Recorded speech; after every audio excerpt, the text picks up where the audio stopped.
and welcome to Conversations with Elise Quevedo. Today, I'm back with Joe Peng, APAC Chief Digital Officer at BCW Global. Hey, Joe, so nice to see you again. Are you ready for 2022? Yes, I'm very much looking forward to it. Fantastic. Now, Joe, the last time we spoke, we talked about digital marketing trends for 2021. And every year, everyone looks at trends predictions in many different fields. And in digital marketing, there is one trend that is going to be growing very fast in 2022. And that is the metaverse. And although the breakthrough in the development of the metaverse is still gaming, marketing will have a very big impact. And this is a word that for many people, Joe, still belongs in the science fiction category because they only hear about it either in TV series or in movie blockbusters, which is of course where it originated from like 3 decades ago. So Joe, first of all, can you give us an overview of what the metaverse is? Sure. I also love this topic very much because we have been doing some experiment with this metaverse, trying to see what we can help our clients to get into this whole new world. While I think there are a lot of different definitions of this metaverse, while I also found some common themes. So I would say the metaverse is typically used to describe the concept of a future iteration of the internet. And it's made up of persistent, shared 3D virtual spaces, which link people into this virtual world. Well, there are also some other keywords I would like to mention based on my observation and understanding. It is a virtual dimension that sits on top of physical reality. It is a continuum of time and space.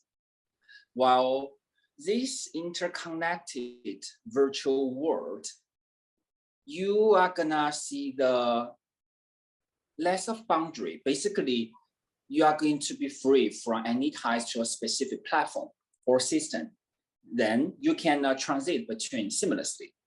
While in another perspective, if you look at people, individuals like us, the physical and the digital existence will merge into one. So I think that's the vision of this metaverse. While there are also a lot of technical terms, but I think there is one keyword that I would like to mention, which is the next version of internet. We talked about that earlier, while that is Web3. So I think the biggest distinction between the internet of today and this Web3 is decentralization. So I think this is also another key, feature or key factor that we need to pay attention to when we talk about metaverse. This is pretty spot on, Joe. And I do love the way that you've broken it down, because I've seen many people describe the metaverse. Even myself, a few weeks ago, I was a panelist at an event with Mobile World Live, and we spoke about the metaverse, but focused on gaming, because there are so many fields that are going to be taking advantage of the metaverse. Yes. That I don't think we know yet. And even though we've just started this conversation, I already know that in 2022, we're definitely going to do a follow-up to see where we go from what we said today to where we are maybe in 6 months, middle of 2022. And of course, thanks to technology, digital marketing is advancing very fast. From your perspective, Joe, what role will the metaverse play in digital marketing? Yeah, I think from a digital marketing perspective, the implications are huge because the rise of metaverse, as you said, there's gonna be a lot of change next year that will make a new era in consumer empowerment and engagement, because people won't be only like socializing in this new virtual world, they will be working, entertaining, shopping, creating, and discovering in those new system, in this new world. So from this perspective, we as digital marketers, those are opportunities, those are where people go. So I think that there will be a lot of innovation in this virtual world and also at the intersection of our real life. So I think for brands, they need to adapt how they connect with people in there, building new stories and new experiences, while they also need to reinvent their image and the capabilities. So for me, I see it as a new ecosystem, new digital marketing ecosystem with so many potential. While we as digital marketers and our clients, we all need to be focused on the approaches to the new ecosystem and how we can integrate it into our existing strategy. I recently tried to summarize 3 aspects for digital marketers to look at this metaverse. The first one is new human, because we're gonna see like avatars, digital humans there, while we are gonna see new events, because there are a lot of events happening in those new virtual spaces, while new objects, those will include those virtual processions, digital goods, and NFT. This is another important area. So I think those are key things that we as brands or digital marketers, we can look into. I mean, taking this new human as example, I think it will be exactly the same way, not same way, similar way that the brands and digital marketers cope with Web 1 and Web 2, which is internet and the social media. Of course, we need to observe how the metaverse changes people's behavior, consciously or subconsciously, right? And explore new models of understanding and connecting with them. I believe that some of those changes may be very interesting and extreme. For example, consumers are likely to continue customizing their avatars, no matter in games, in another system, you know, with the latest virtual fashion items and gadgets, reflecting their real lifestyle preference, and establish themselves as a unique entity within this new digital world. So I think those are opportunities while we need to look into it and understand them. You mentioned a keyword, Joe, that was reinvent. And you know, I'm all about this because reinvention for me is evolution. I've always spoken about how social media is evolution. You cannot be doing the same today as you were doing 10 years ago. And this is what emerging technologies or emerging trends are all about. What worked 3 years ago doesn't work now because we now have the metaverse. The metaverse didn't even truly exist in the way we know it now a few months ago. It was only in the summer this year that it was Facebook who started talking or saying, we want to release now, or we want to be called Meta. And then I don't know if you've seen Iceland is starting to do this parody of what the Iceland verse was. And it was all based on a talk from Mark Zuckerberg. And people are just trying to figure out how is that going to apply to us? Because as you mentioned, it is about reinvention. It is about more than just what we have on our hands. And the metaverse is also not just for digital brands. And Joe, I really want your perspective here, because we have so many brands that come from the high street, but they now need to have a digital presence, or they need to take that leap.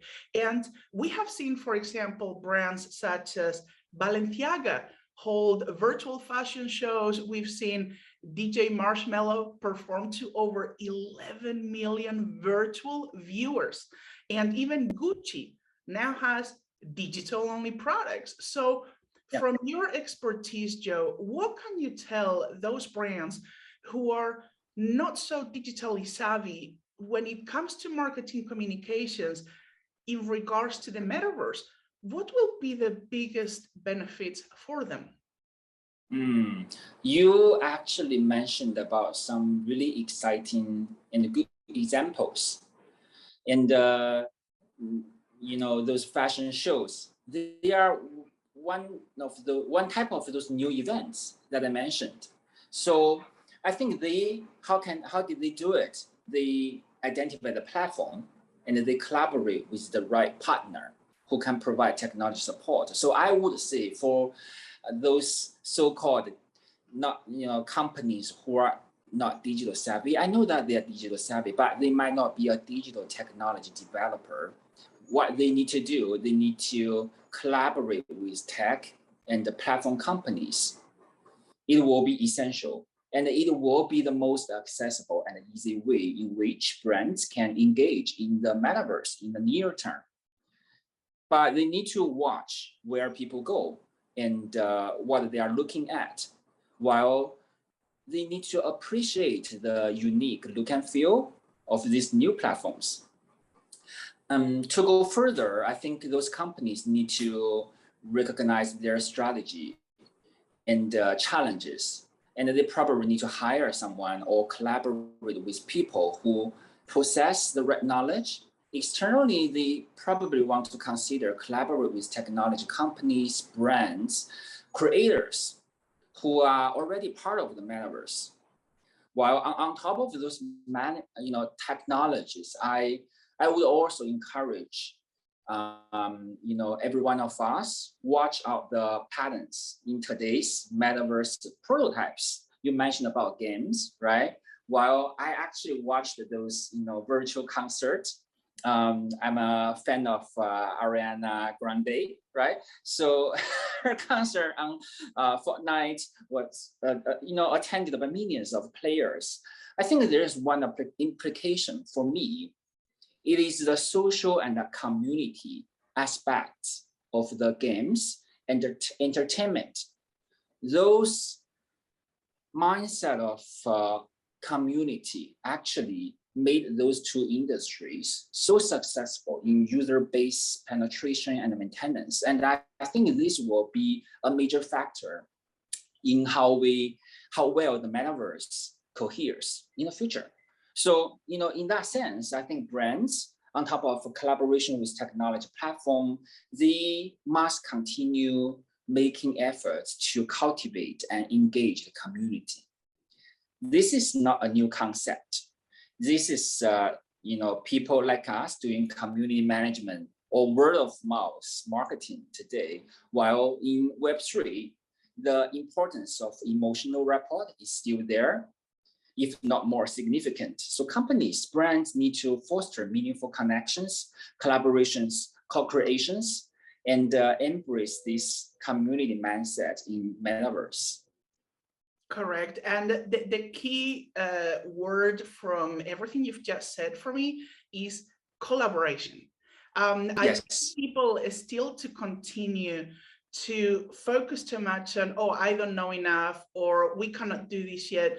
Collaborate with those brands or tech companies or individual consultants or whoever it is that is adding value to what you do, because collaboration has existed since the beginning of days, and it will still be here by the time you and I, Joe, leave this planet, and it will continue for the hundreds of generations to come, because no man is an island. There isn't a single big company that has made it by one founder. It's as clear as that. Every founder has a lot of people, then you have a lot of partners, then you collaborate with corporate, you collaborate with independents, and get knowledge. You also mentioned this. You have to understand what else is gonna change, what else do I need to do, and what is relevant for me. I think the one part that I would like everyone to understand, just because something is new or is on the market, doesn't mean that it's a benefit for you. Am I right on that one, Joe, as well? What do you think on that? Because sometimes people feel they have to do something, even when they don't have to. It's more about understanding, again, we've just spoken about benefits, but is it right for you? Yeah, I mean, as I said just now, although there are a lot of like, gimmick out there, but I think from companies' perspective, you still need to consider, first of all, how it fitting into your strategy, right? Secondly, whether you are going to bring value to your customers. But I believe when Metaverse is evolving, companies who can provide value in that new virtual digital world will be loved by their target audiences, right? So that is important. Absolutely, as what you said, they just need to think it thoroughly before they take action. Yes, and the most important part, which Joe just mentioned, then take action. Don't think too much about it. Think if it applies to you, and when it does, please take action, because technology continues to move at a pace that sometimes is hard to keep up with. So last question, Joe, for today. What is your prediction for 2022 when it comes to the metaverse growth? What do you think? Where will we be in 6 months to I guess it's better off for me to share my thoughts from the marketing communications perspective. This is where I know more about. While I talked about the 3 dimensions for marketers to look into, the first one is new human. I guess there will be some prototype of the direct to avatar, or we even can call it a business to avatar type of model happening in 2022. So there will be companies thinking about how they engage, communicate, and generate even brand love and loyalty with avatars. Well, secondly, I mentioned about new types of event. I believe there will be a lot of new forms of events and experience happening in the virtual world. I mean, even for you as a global thought leader, imagine there will be even more companies invite you to share your point of view on, say, a digital transformation topic while you're going to sit into a, manufacturing industry's factory, with those gadgets on, and you can show the simulation and analyze the digital transformation in front of your audience. And I think we just can imagine a lot in terms of these new types of events and experience. While I guess the last point we mentioned about the new objects, I believe that we are seeing more news from the NFT side, because in the marketing space, it means the new ways of storytelling, new ways of customer engagement. While we can even see some like new invention of the loyalty program based on the virtual blockchain benefits, I think that will be very wonderful. So I'm very looking forward to seeing those new things next year. That is incredible. That was so insightful. And Joe, you've just given me the perfect idea for our next video chat. Let's talk about it. Yeah. What do you think? NFT. Sure. This is such a topic as well that, although we didn't speak about it today, because otherwise it will take all of our time, this is definitely a topic that let's jump on that on the next conversation. So thank you so much, Joe. I always appreciate you taking time to jump on this chat, and I look forward to more inspiring chats such as the one on NFTs. So, sure. Bottom line, everyone, the metaverse is here to stay. Let's see how it evolves throughout the year, because now is the chance for brands to get ahead, and like Joe said, by embracing the digital future. This is Elise Quevedo. Until next time, thank you, Joe. Thank you, Elise.